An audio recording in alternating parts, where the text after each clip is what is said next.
బాగున్నావా? మొన్న నువ్వు చేసిన ఎన్కౌంటర్ ఫైల్ అదిగో నా టేబుల్ మీద పడి ఉంది. అది నేను చూసుకుంటాలే డీజీపీ.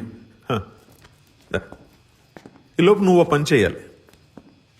ఈ విషయం తెలిసే ఉంటుందిగా. రామకృష్ణని 24 గంటల్లో పట్టుకోవాలి. పట్టుకోకపోతే నువ్వు మళ్ళీ నాకు ఎప్పుడూ కనిపించవు, ప్రామిస్. నిజమే. 24 అవర్స్లో పట్టుకోకపోతే నేను కనపడను.